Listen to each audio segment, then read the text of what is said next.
Hi dears, എല്ലാ മക്കൾക്കും എജ്യുമേറ്റിൻ്റെ മറ്റൊരു ക്ലാസ്സിലേക്ക് സ്വാഗതം. ഇന്ന് നമ്മൾ എടുക്കുന്നത് 5ാം ക്ലാസ്സിലെ കേരള പാഠാവലിയിലെ 2ാമത്തെ യൂണിറ്റായ ഒപ്പം ചിരിക്കാം ഓർത്ത് ചിരിക്കാം എന്നതിലെ 3ാമത്തെ പാഠമാണ്. നീർനാഗം എന്ന ബഷീറിൻ്റെ ഒരു ചെറിയ കഥയാണ് കേട്ടോ നമ്മൾക്ക് പഠിക്കാനായിട്ടുള്ളത്. ഈ കഥയും അതിലെ തുടർ പ്രവർത്തനങ്ങളുമാണ് നമ്മൾ ചെയ്ത് നോക്കാനായിട്ട് ഉദ്ദേശിക്കുന്നത്. ക്ലാസ്സിലേക്ക് കടക്കുന്നതിന് മുന്നേ ഈ ചാനൽ ആദ്യമായി കാണുന്നവരാണെങ്കിൽ ഒന്ന് സബ്സ്ക്രൈബ് ചെയ്ത് സപ്പോർട്ട് ചെയ്യാൻ മറക്കരുത് കേട്ടോ. അതുപോലെ തന്നെ നിങ്ങളുടെ കൂട്ടുകാരിലേക്ക് ഈ വീഡിയോ ഷെയർ ചെയ്ത് കൊടുക്കുകയും വേണേ. നിങ്ങൾക്ക് ആവശ്യമുള്ള 5ാം ക്ലാസ്സിലെ എല്ലാ വിഷയങ്ങളുടെയും വീഡിയോസ് STD 5 2024 എന്ന പ്ലേലിസ്റ്റ് നോക്കിയാൽ ലഭിക്കുന്നതാണ്. ഇനി മലയാളത്തിൻ്റെ വീഡിയോസ് മാത്രം മതിയെങ്കിൽ STD 5 മലയാളം എന്നുള്ള പ്ലേലിസ്റ്റ് നോക്കിയാൽ മതി കേട്ടോ. അപ്പോൾ ശരി, നമുക്ക് നേരെ ക്ലാസ്സിലേക്ക് കിടക്കാം. നീർക്കോലി കടിച്ചാലും അത്താഴം മുടങ്ങും എന്ന ചൊല്ല് കേട്ടിട്ടില്ലേ? ഈ കഥ വായിക്കൂ. നീർനാഗം. എനിക്ക് 6-7 വയസ്സുള്ളപ്പോഴത്തെ കഥയാണ്. ഞങ്ങളുടെ നാട്ടിൽ പാമ്പിനെ കൊല്ലുന്ന ഒരു ബമ്പൻ ഉണ്ടായിരുന്നു. ഏത് ഭയങ്കര മൂർഖനോടും അദ്ദേഹം എതിരിടും. അദ്ദേഹത്തെ പോലെ ഒരു ബമ്പനാകണം എന്നുണ്ടായിരുന്നു. ഞാൻ ആദ്യം എതിരിട്ടത് ഒരു നീർനാഗത്തോടാണ്. ഞാനീ പറയുന്ന നീർനാഗം വളരെ പാവപ്പെട്ടതാണ്. ഒരു 2 അടി നീളം, ചെറുവിരലിൻ്റെ അത്ര വണ്ണം, തോട്ടിൽ ആമ്പലിൻ്റെ അടുത്ത് അങ്ങനെ തല നീട്ടിയിരിക്കുകയാണ്. ചെറിയ വല്ല പരലും പോവുകയാണെങ്കിൽ പിടിക്കാം. നീർക്കോലി എന്നാണ് മൂപ്പരുടെ പേര്. ഞാൻ വലിയൊരു പച്ച ഈർക്കിലെടുത്ത് അറ്റത്തൊരു കുടുക്കുണ്ടാക്കി. എന്നിട്ട് സാവധാനം, വളരെ സാവധാനം അവൻ്റെ കഴുത്തിന് വെച്ച് ചിണുക്കി ഒരു വലി. ദാ നീർനാഗം ഈർക്കിലിൻ്റെ തുമ്പിൽ തൂങ്ങുന്നു. അവനെയും വഹിച്ചുകൊണ്ട് അടുത്തുള്ള പല വീടുകളിലും കയറി ഇറങ്ങി. സമപ്രായക്കാരും അതിൽ കുറഞ്ഞവരുമായ വളരെ ശിഷ്യന്മാരെയും ശിഷ്യകളെയും സമ്പാദിച്ചു. നേരം ഉച്ചയായി. വിശപ്പ് തോന്നി തുടങ്ങി. നീർനാഗത്തെയും കൊണ്ട് ഞാൻ വീട്ടിലെത്തി. വരാന്തയിലെ വിരിയുടെ ഇടയിൽ നീർനാഗത്തെ തൂക്കിയിട്ടു. അതിൻ്റെ അടുത്ത് തന്നെ 2-3 ചൂരൽ വടികൾ തിരുകിയിട്ടുണ്ട്. പ്രായമനുസരിച്ചുള്ള മുഴുപ്പുകളുണ്ടതിന്. വലുത് എന്നെ അടിക്കാൻ. ഈ വടികളെല്ലാം തരാതരം പോലെ കുടയത്തൂർ മലയിൽ നിന്നും എൻ്റെ ബാപ്പ കൊണ്ടുവന്നതാണ്. തടിക്കച്ചവടക്കാരനാണ് ബാപ്പ. ഞാൻ അടുക്കള വശത്ത് ചെന്നപ്പോൾ ഉമ്മ കൂട്ടാൻ താളിക്കുകയോ കടുക് വറക്കുകയോ ചെയ്യുകയാണ്. ഊണിന് ലേശം താമസമുണ്ട്. ഞാൻ അയൽപ്പക്കത്ത് ചെന്ന് ശിഷ്യഗണങ്ങളുമായി വർത്തമാനം പറഞ്ഞു. ഒരു ശിഷ്യൻ്റെ കയ്യിൽ നിന്നും പകുതി തേങ്ങാപ്പൂള് വാങ്ങിച്ചു തിന്നു. അപ്പോൾ ബാപ്പയുടെ കഠോരമായ വിളി. എടാ ഓ എന്ന് ഞാൻ വിളി കേട്ടു. എന്നിട്ട് വീട്ടിൽ ചെന്നു. അവിടെ ഒരു സംഭവം നടന്നു കഴിഞ്ഞിരുന്നു. ഉച്ച നമസ്കാരത്തിന് ബാപ്പ നിസ്കാരപ്പായ വിരിച്ചു. കാല് കഴുകി അതിൽ കയറി നീണ്ടു നിവർന്നു നിന്നു. അല്ലാഹു അക്ബർ എന്ന് കൈകൾ രണ്ടും ഉയർത്തി നെഞ്ചത്ത് കെട്ടാൻ പോകുമ്പോൾ ദാ കിടക്കുന്നു നേരെ കൺമുമ്പിൽ ഒരു നീർനാഗം. ബാപ്പ നമസ്കാരം പൂർത്തിയാക്കി. സാധാരണയായി എന്തെങ്കിലും പ്രാർത്ഥനയ്ക്കിടയിലുണ്ടായാൽ അത് വകവയ്ക്കാറില്ല. പഴയ കാലങ്ങളിൽ യുദ്ധത്തിൽ അമ്പേറ്റാൽ നിസ്കരിച്ചു കൊണ്ടിരിക്കുന്ന സമയത്താണ് മറ്റുള്ളവർ അത് വലിച്ചൂരുന്നത്. എടി, ബാപ്പ വിളിച്ചു. എന്താണ്? ഉമ്മ വിളി കേട്ട് കൊണ്ടുവന്നു. ബാപ്പ ചൂണ്ടിക്കാണിച്ചു. എന്താണെടി അത്? ഒരു നീർക്കോലി കുഞ്ഞാണ്. എന്നാൽ കൊണ്ടുപോയി നീ മുല കൊടുത്ത് വളർത്തിക്കോ. ഞാനെന്തിനാ മുല കൊടുത്ത് വളർത്തുന്നത്? ഞാൻ പെറ്റതാണോ? ഉമ്മ പെറ്റതല്ല ആ നീർക്കോലി കുഞ്ഞിനെ. ഉമ്മ പ്രസവിക്കാത്ത ഒരു നീർക്കോലി കുഞ്ഞിനെ ഉമ്മ മുല കൊടുത്ത് എന്തിനു വളർത്തണം? പിന്നെ ഇതെന്തിനാടി? ഞാൻ എങ്ങനെ അറിയാനാണ്? ഇവിടെ ഇതെങ്ങനെ വന്നടി? ഞാൻ എങ്ങനെ അറിയും? ഉമ്മ പറഞ്ഞു. അവനായിരിക്കും. ഈ അവൻ എന്ന് പറഞ്ഞാൽ ഇവൻ തന്നെയാണ്. അവൻ എവിടെടി? അവിടെ എങ്ങാനും കാണും. അങ്ങനെയാണ് എടാ എന്നുള്ള അട്ടഹാസമുണ്ടായത്. ഞാൻ സന്നിധിയിൽ ചെന്നു. നീർനാഗം കിടന്ന് പുളയുന്നത് ഞാൻ ഞെട്ടലോടെ കണ്ടു. എന്താടാ ഇത്? ഞാൻ പറഞ്ഞു, നീർനാഗം. ബാപ്പ ചിരിച്ചു. കേട്ടോടി, പാവപ്പെട്ട നീർക്കോലി കുഞ്ഞ് നീർനാഗം. ഉമ്മ പറഞ്ഞു. പള്ളിക്കൂടത്തിൽ അങ്ങനെയിരിക്കും പറഞ്ഞു കൊടുക്കുന്നത്. എന്നാൽ ഇത് ഞാൻ സ്കൂളിൽ നിന്ന് പഠിച്ചതല്ല. ഞങ്ങളുടെ നാട്ടിൽ ഒരു പാമ്പു കളിക്കാരൻ വന്നു. തമിഴനാണ്. സാമാന്യം ഭേദപ്പെട്ട 2-3 മൂർഖൻ പാമ്പുകളുണ്ടായിരുന്നു. അതിനെ മേൽപ്പടിയാൻ ചന്തയിലെല്ലാം കൊണ്ടു നടന്നു കളിപ്പിച്ചു. ഒരു 4 മണിയായപ്പോൾ അദ്ദേഹം വെളിമ്പറമ്പിൽ പാമ്പുകളുടെ കൊട്ട അരികിൽ വെച്ചിട്ടുറങ്ങി. ഉണർന്നു നോക്കുമ്പോൾ പാമ്പുകളുമില്ല, കൊട്ടയുമില്ല. സ്ഥലത്തെ കള്ളന്മാരാരോ മോഷ്ടിച്ചു കളഞ്ഞു. പിന്നെ ആ പാമ്പുകളും കൊട്ടയും കിട്ടുന്നത് 4 ദിവസം കഴിഞ്ഞാണ്. ആ 4 ദിവസം പണിയൊന്നുമില്ലാതെ പട്ടിണി കിടക്കാൻ കഴിയാത്തതുകൊണ്ട് അദ്ദേഹം കുറേ പാമ്പുകളെ പിടിക്കാൻ ഉഗ്രൻ ശ്രമം നടത്തി. അനേക തരത്തിലുള്ള ഉഗ്രൻ പാമ്പുകളുള്ള സ്ഥലത്ത് നിന്ന് അദ്ദേഹത്തിന് പിടിക്കാൻ കഴിഞ്ഞത് 4-5 നീർക്കോലികളെയാണ്. അദ്ദേഹം അതിനെയെല്ലാം കൊണ്ട് ചന്തയിൽ വന്നു. പാരുങ്കോ പാരുങ്കോ നീർനാഗം എന്ന് ഒച്ചയെടുക്കാൻ തുടങ്ങി. ആളുകൾ ചിരിച്ചു. അദ്ദേഹത്തിൻ്റെ അടുത്തു നിന്നാണ് നീർനാഗം എനിക്ക് കിട്ടിയത്. തമിഴ്നാട്ടിനോടുള്ള കടപ്പാട് ഞാനിവിടെ തുറന്ന് സമ്മതിച്ചു കൊള്ളട്ടെ. എന്നാൽ ബാപ്പ ഇത് സമ്മതിക്കുമോ? എടാ, ബാപ്പ പറഞ്ഞു. ഇതെന്തിനാടാ നീ ഇവിടെ കൊണ്ടുവച്ചത്? ഞാൻ മിണ്ടിയില്ല. ബാപ്പ സാധാരണയായി എന്നെ അടിക്കാറുള്ള ചൂരൽവടി കൊണ്ട് 1/4 ഡസൻ അടി എൻ്റെ തുടയിൽ വെച്ച് തന്നു. നല്ല 1-ാം നമ്പർ അടിയൊന്നുമല്ല, ഇടത്തരം. ബാപ്പ എന്നെക്കൊണ്ട് നീർനാഗത്തെ എടുപ്പിച്ച് തോട്ടിൻ്റെ അടുത്ത് ചെന്നു. ഞാൻ ആ കുരുക്കൂരി അതിനെ മോചിപ്പിച്ചു. ബാപ്പ പറഞ്ഞു, അള്ളാഹുവിൻ്റെ സൃഷ്ടിയിൽ ഒന്നിനെയും കാരണം കൂടാതെ ദ്രോഹിക്കരുത്. എഴുതിയത് വൈക്കം മുഹമ്മദ് ബഷീറാണ്. സർപ്പയജ്ഞം എന്നാണ് കേട്ടോ പുസ്തകത്തിൻ്റെ പേര്. നീർനാഗം എന്നുള്ള കഥ മനസ്സിലായല്ലോ. അപ്പോൾ ഇനി നമുക്ക് ഇതിലെ പ്രവർത്തനങ്ങളിലേക്ക് കടക്കാം. ചിരിച്ചു ചിരിച്ച് കഥ വായിച്ചല്ലോ. നിങ്ങളെ ചിരിപ്പിച്ച സന്ദർഭങ്ങൾ ഏതെല്ലാമായിരുന്നു എന്ന് പറയൂ. നിങ്ങൾ ഏതൊക്കെയാണ് സന്ദർഭങ്ങളെ മക്കളെ ചിരിപ്പിച്ചത്? എന്നെ ചിരിപ്പിച്ച സന്ദർഭം എന്ന് പറയുന്നത് ഒന്ന് നീർനാഗത്തെ പിടിക്കുന്നത്, നീർക്കോലിയെ പിടിക്കുന്ന സന്ദർഭം, അതുവഴി ശിഷ്യന്മാരെ ഉണ്ടാക്കി എന്ന് പറയുന്നത് ഇല്ലേ. പിന്നെ എന്നെ ചിരിപ്പിച്ച സന്ദർഭം എന്ന് പറയുന്നത് ബാപ്പ നിസ്കരിക്കുന്ന സമയത്ത് നീർനാഗത്തെ നിസ്കാരപ്പായിൽ കാണുകയും അവിടെ ബാപ്പയും ഉമ്മയും തമ്മിലുള്ള സംഭാഷണമുണ്ടല്ലോ വരുന്നു. ആ സംഭാഷണവും നമ്മെ ചിരിപ്പിക്കുന്നതാണ്. കുസൃതി പതിപ്പ്.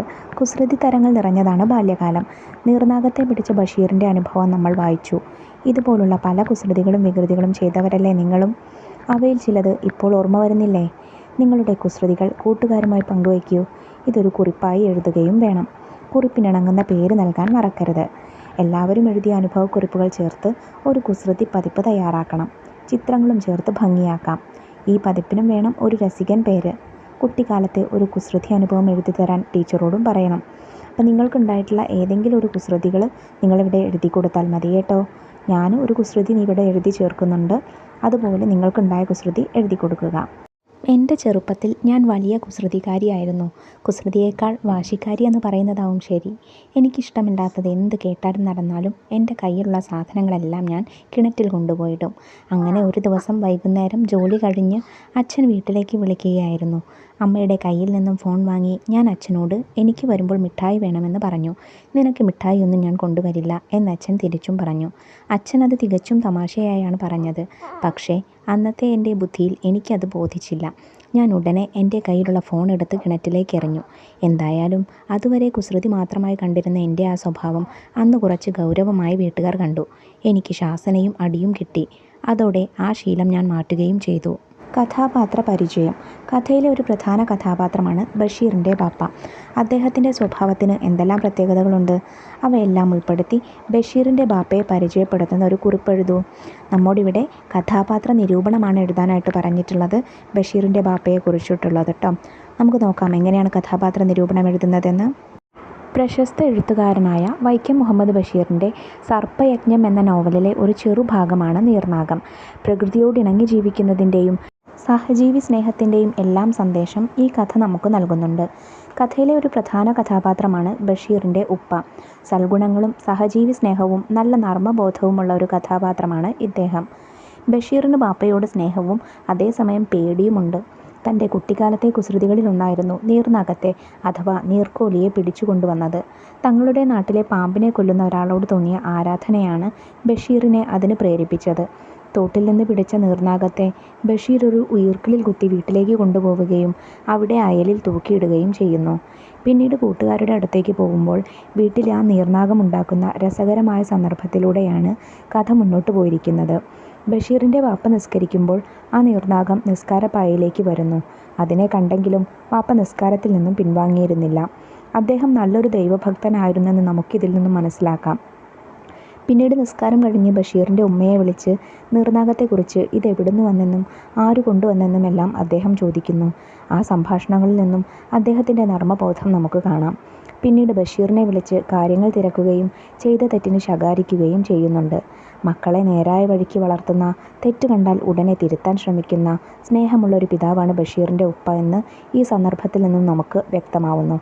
അവസാനം ആ നീർനാഗത്തെ ബഷീറിനെ കൊണ്ട് തോട്ടിലേക്ക് തന്നെ കളിയിക്കുന്നു. സഹജീവികളോടുള്ള അദ്ദേഹത്തിൻ്റെ സ്നേഹമാണ് ഇവിടെ നിഴലിക്കുന്നത്.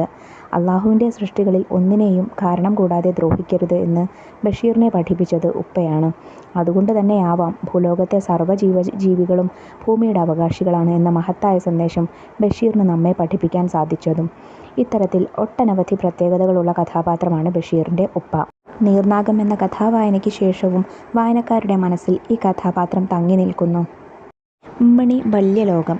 ബഷീറിൻ്റെ പുസ്തകങ്ങൾ ക്ലാസ് ലൈബ്രറിയിൽ നിന്നും അടുത്തുള്ള വായനശാലയിൽ നിന്നും എടുത്തു വായിക്കൂ. അവയിലെ രസകരമായ സംഭവങ്ങളെയും ആനവാരി രാമൻ നായർ, പൊൻകുരിശു തോമ, എട്ടുകാലി മമ്മൂഞ്ഞ് തുടങ്ങിയ കഥാപാത്രങ്ങളെയും പരിചയപ്പെടാം. അദ്ദേഹത്തിൻ്റെ രസകരമായ കഥകൾ വായിച്ച് വായനാക്കുറിപ്പ് തയ്യാറാക്കൂ. ബഷീറിൻ്റെ പ്രധാനപ്പെട്ട ഒരു നോവലായ ആനവാരിയും പൊൻകുരിശും എന്ന നോവലിലെ കഥാപാത്രങ്ങളാണ് കേട്ടോ ഇവരെല്ലാം. നമുക്കിവരെ കുറിച്ചിട്ടുള്ള ഒരു വിവരണം നോക്കിയാലോ. കലാപരമായ ഭംഗി കൊണ്ട് എന്നെന്നും വായിക്കപ്പെടുന്നവയാണ് ബഷീർ കൃതികൾ. തൻ്റെ തലമുറയിലെ മറ്റ് സാഹിത്യകാരന്മാരിൽ നിന്ന് വ്യത്യസ്തമായി നെടുനീളൻ പ്രഭാഷണങ്ങൾ നടത്താതെ തനിക്ക് പറയാനുള്ളത് മൃദുവായി പറയുന്ന ബഷീറിൻ്റെ ശൈലി തന്നെയാണ് വായനക്കാരെ അദ്ദേഹത്തിലേക്ക് അടുപ്പിക്കുന്നത്. സ്ഥലം എന്ന് വിശേഷിപ്പിക്കപ്പെടുന്ന ഒരു സാങ്കല്പിക ഗ്രാമത്തിലാണ് ആനവാരിയും പൊൻകുരിശും എന്ന കഥ നടക്കുന്നത്. ആനവാരി രാമൻ നായർ പണ്ട് വെറും രാമൻ നായരും പൊൻകുരിശു തോമ പണ്ട് വെറും തോമയും ആയിരുന്നു അത്രേ. ഈ ബഹുമതികൾ അവർക്ക് ആരാണ് ചാർത്തിക്കൊടുത്തത്? ഈ ചോദ്യത്തിനുള്ള ഉത്തരമാണ് ഈ കൃതി. ബഷീറിൻ്റെ സ്വതസിദ്ധമായ ഹാസ്യവും നർമ്മവും ഈ കൃതിയിലുടനീളം നമുക്ക് കാണാം. ആദ്യം ആനവാരി രാമൻ നായരെ പരിചയപ്പെടാം. കടുവാക്കുഴിക്കുന്നടങ്ങുന്ന 9 മൈൽ ചുറ്റളവിനുള്ളിലെ ദേശക്കാരൻ, പ്രമാണി. ഇദ്ദേഹത്തിൻ്റെ ശരീരവടിവിനെപ്പറ്റി കൂടുതൽ അറിവില്ലെങ്കിലും കോപമാണ് ആനവാരിയെ അവരുടെ കൂട്ടായ്മയിൽ അടയാളപ്പെടുത്തുന്നത്. ഗൗരവം നിറഞ്ഞ മുഖം, സ്ത്രീ വിദ്വേഷി. ആനവാരിയുടെ കോപം ഒരിക്കലും അണപൊട്ടാറില്ല. കത്തിജ്വലിക്കുന്ന ദേഷ്യം തൊട്ടടുത്ത നിമിഷം ആറിത്തണുത്തു പോവുകയാണ്.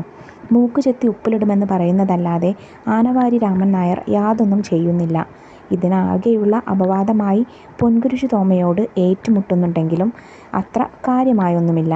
ഇനി പൊൻകുരിശു തോമയെ നോക്കാം. ശാന്തപ്രകൃതക്കാരനായ പൊൻകുരിശു തോമ ഒരു കാമുകനാണെന്ന് നമുക്കറിയൂ. കുറച്ചുകൂടി കടന്നു പറഞ്ഞാൽ ആനവാരി രാമൻ നായർ, മണ്ടൻ മുത്തപ്പ, എട്ടുകാലി മന്മോഞ്ഞ് എന്നിവരുടെ കൂട്ടത്തിൽ ആനവാരിയുടെ നേരെയൊരു ശത്രു. ആനവാരിയുടെ പ്രാമാണിത്വത്തെ വകവച്ചു കൊടുക്കാതിരിക്കുകയും അയാളുടെ ഫ്യൂഡൽ മനസ്സിനെ ചോദ്യം ചെയ്യുകയും ചെയ്യുന്നത് പൊൻകുരിശു തോമ മാത്രമാണ്. മറ്റു കഥാപാത്ര ചിത്രീകരണങ്ങളിൽ നിന്ന് വ്യത്യസ്തമായി ഭൗതികമായ വരകൾക്കപ്പുറത്ത് ആഖ്യാന തലത്തിലാണ് ഒരു കാരിക്കേച്ചർ എന്ന നിലയിൽ പൊൻകുരിശു തോമ തെളിയുന്നത്. കർത്താവായ യേശു മിശിഹാ തമ്പുരാനെ ക്രൂശിച്ചത് മരക്കുരിശിലല്ലേ, പള്ളിക്കെന്തിനാ പൊൻകുരിശ് എന്ന് പൊൻകുരിശു തോമ ചോദിക്കുന്നത് അതുകൊണ്ടാണ്. എട്ടുകാലി മമ്മൂഞ്ഞിനെ അറിയാത്തവരുണ്ടാവില്ല. ബേപ്പൂർ സുൽത്താൻ്റെ ഒരു കഥാപാത്രമാണ് കക്ഷി. തൻ്റെ സ്വഭാവത്തിൻ്റെ പ്രത്യേകത ഒന്നുകൊണ്ട് മാത്രമാണ് ഈ കഥാപാത്രം പ്രശസ്തിയാർജിച്ചത്. നാട്ടിൽ എന്ത് നടന്നാലും അതിൻ്റെ ക്രെഡിറ്റ് മമ്മൂഞ്ഞിന് കരസ്ഥമാക്കും. മണ്ടൻ മൂത്താപ്പായുടെ ചായക്കട അടിച്ചു വാരുക, പാത്രങ്ങൾ കഴുകുക, വിറക് കീറി കൊടുക്കുക, സ്ഥലത്തെ 2 പോലീസുകാരുടെ ബെൽറ്റ് പോളിഷ് ചെയ്യുക, അവരുടെ തൊപ്പിയിലുള്ള നമ്പർ പൊടിമണ്ണിട്ട് തൂത്ത് പൊന്നുപോലാക്കുക, പോലീസ് ലോക്കപ്പ് അടിച്ചു വാരുക, ഇതൊക്കെയായിരുന്നു മമ്മൂഞ്ഞിൻ്റെ പ്രധാന ജോലികൾ. ഇതിലേറെയൊക്കെ ബഷീറിൻ്റെ മമ്മൂഞ്ഞിന് ഒരു കാര്യത്തിലാണ് കമ്പം: ഗർഭത്തിൽ. നാട്ടിൽ ആർക്ക് എപ്പോൾ ഗർഭം സംഭവിച്ചാലും അതിൻ്റെ ഉടമസ്ഥാവകാശം മമ്മൂഞ്ഞ് ഏറ്റെടുക്കും. പാറുക്കുട്ടി ഗർഭിണിയാണെന്ന് ആരോ പറയുന്നത് കേട്ടു. ഉടനെ ചാടിക്കേറി മമ്മൂഞ്ഞ് കാച്ചി. അത് ഞമ്മളാണ്. പാറുക്കുട്ടി എന്നത് മനക്കലെ ആനയായിരുന്നു. ഒറ്റക്കണ്ണൻ പോക്കരും മണ്ടൻ മൂത്താപ്പായും മൂപ്പരെ പിരികേറ്റും. മമ്മൂഞ്ഞ് അത് ഏറ്റെടുത്ത് ഞെളിഞ്ഞിരിക്കും. എട്ടുകാലി മമ്മൂഞ്ഞിനെ കോട്ട് മമ്മൂഞ്ഞ് എന്നും കോട്ട് സാഹിബ് എന്നും വിളിപ്പേരുണ്ട്. അപ്പോൾ ഈ 3 കഥാപാത്രങ്ങളെക്കുറിച്ച് കുറച്ച് കാര്യങ്ങളാണ് ഞാൻ എഴുതിയിട്ടുള്ളത്. നിങ്ങളെന്തായാലും ബഷീറിൻ്റെ നോവൽ വായിച്ചിരിക്കണം. വായിച്ച ശേഷം മാത്രമേ ഞാൻ എഴുതിയിട്ടുള്ള ഈ കാര്യങ്ങളുടെ പൊരുൾ നിങ്ങൾക്ക് മനസ്സിലാക്കാനായിട്ട് സാധിക്കുകയുള്ളൂ. ഇനി നമുക്ക് ബഷീറിൻ്റെ പ്രധാനപ്പെട്ട ഒരു നോവലായ ബാല്യകാല സഖിയെക്കുറിച്ച് ഒരു വായനാക്കുറിപ്പ് നോക്കാം. അടുത്തിടെ ഞാൻ ഏറ്റവും കൂടുതൽ വായിച്ച് ആസ്വദിച്ച നോവലാണ് ബഷീറിൻ്റെ ബാല്യകാല സഖി. കുട്ടികളായ മജീദിൻ്റെയും സുഹ്റയുടെയും ജീവിതത്തിൽ നിന്നും തുടങ്ങുന്ന ഈ നോവൽ അവസാനിക്കുന്നതും അവരുടെ കഥയിൽ തന്നെ. ബാല്യകാലം മുതലേ സുഹൃത്തുക്കളായിരുന്നെങ്കിലും ഇരുവരും ബദ്ധശത്രുക്കളായിരുന്നു എന്ന വസ്തുത നോവലിനെ രസകരമാക്കുന്നു.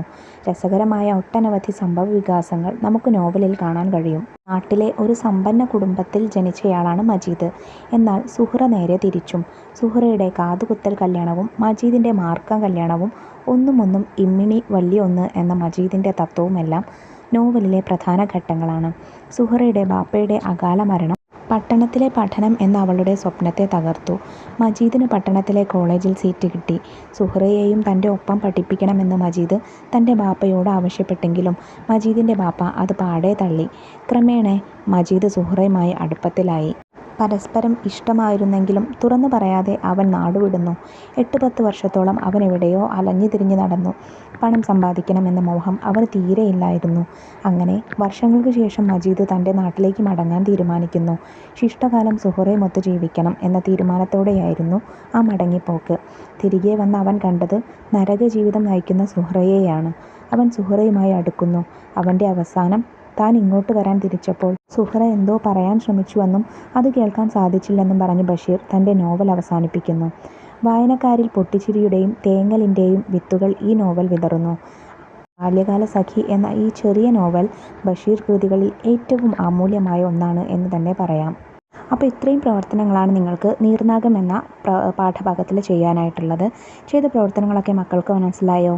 കഥ ഇഷ്ടമായോ? നിങ്ങളുടെ അഭിപ്രായങ്ങളെല്ലാം കമൻറ്റ് ബോക്സിലൂടെ അറിയിക്കാൻ മറക്കരുത് കേട്ടോ. 5ാം ക്ലാസ്സിലെ മറ്റു വിഷയങ്ങളുടെ വീഡിയോസ് നമ്മൾ വൈകാതെ അപ്ലോഡ് ചെയ്യുന്നതായിരിക്കും. ആ വീഡിയോസ് കിട്ടുന്നതിന് വേണ്ടി ചാനൽ ഒന്ന് സബ്സ്ക്രൈബ് ചെയ്ത് തൊട്ടടുത്ത് കാണുന്ന ബെല്ലൈക്കണിൽ ഓൾ ബട്ടൺ പ്രസ് ചെയ്ത് വയ്ക്കാൻ മറക്കരുതേ. നിങ്ങൾക്ക് ആവശ്യമുള്ള ചാപ്റ്റേഴ്സ് കമൻറ്റ് ബോക്സിലൂടെ ഏതൊക്കെയാണെന്ന് പറഞ്ഞാൽ ഉടനെ തന്നെ അത് അപ്ലോഡ് ചെയ്ത് തരുന്നതാണ്. അപ്പോൾ ശരി, നമുക്ക് അടുത്ത ക്ലാസ്സുമായി വീണ്ടും കാണാം. താങ്ക്